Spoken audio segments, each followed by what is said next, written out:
So you referenced earlier, that there is two basic scenarios taking place right now. The contact centers that are within organizations that are becoming, the lines are starting to blur, they're becoming more strategic in the operations, and that there still are the organizations that are contact centers that are the islands unto themselves. There's no debating that there's a shift taking place. We're hearing it from senior leaders, across verticals, that this shift is taking place. What happens if a contact center organization and a contact center leadership team choose not to react to the change, just choose to stay status quo? Well, that's an interesting question, but I think the obvious answer is that if you don't move forward, you get left behind. So I think two things happen is there's peril to the organization as a whole. There is peril to the call center that people start to question, do I really need it?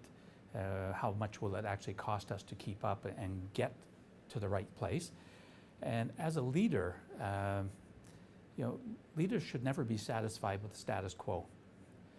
I always ask leaders that I meet with, I ask them, what's the legacy that you want to leave behind? And I get a variety of answers from, I want to be known as a fair individual, a good person. I want to be known as somebody who drove the business. I want to be known as somebody who brought new technology to the table. So, everybody has goals that they would like to portray.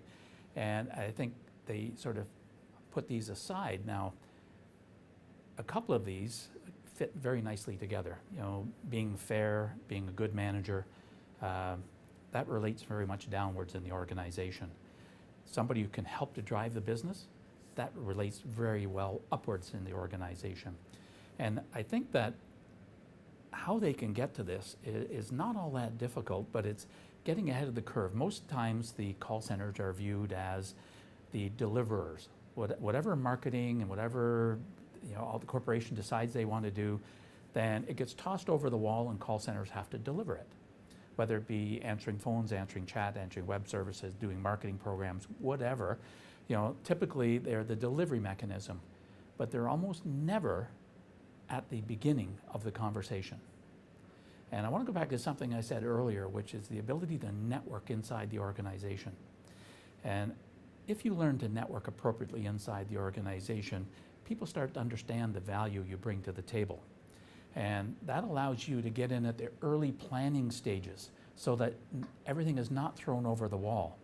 And that when it comes time to either add people, add technology, you've been part of the plan all along. And it is not just, as I say, a bomb dropped over the wall.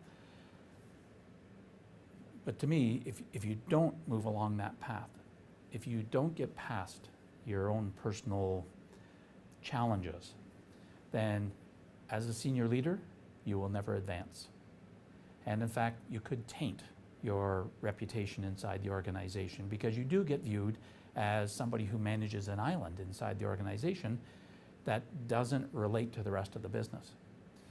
There is the distinct opportunity that as finance starts looking at black and white numbers, they look and say, well, why aren't we outsourcing this? This is a high cost to us.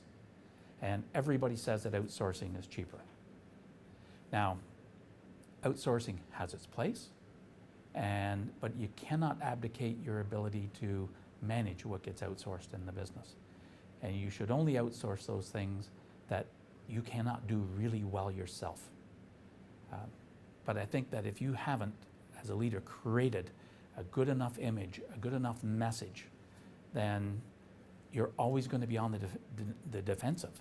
And I think that a lot of senior managers spend a lot of their time defending positions rather than proactively trying to position themselves.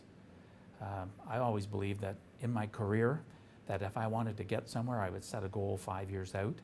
And because I always had that goal, it put me on the path where I kept reminding myself, everything I did, every job I took, every project I undertook, did it help me achieve my goal? Very simple, but it works. And I think that even if somebody could start there, a lot of the people I've met with or consulted for or whatever, they have personal coaches. But a lot of these coaches use scientific methods of analysis to determine, what type of personality you are, where in a lot of cases it requires, your personal feel to it, not what it tells you in a textbook, not what it tells you in a study that got done. Don't be the person who reads the book of the month so that you have a new management style every month. Be consistent and always be growing. So with the work that you do with clients, is it the process a matter of, I'm going to take this senior executive and I'm going to coach them, or I'm going to teach them how to be a more effective networker and communicator within an organization, but they don't want me to touch the contact center? Or does it have to be lockstep? Does the organization, as in the contact center and the leadership team, both need to be committed to the process of becoming more effective? Because I think, and this is an opinion, I think that the overall messaging out of the value proposition should be one that's understood by everyone within the call center, not just the senior executive.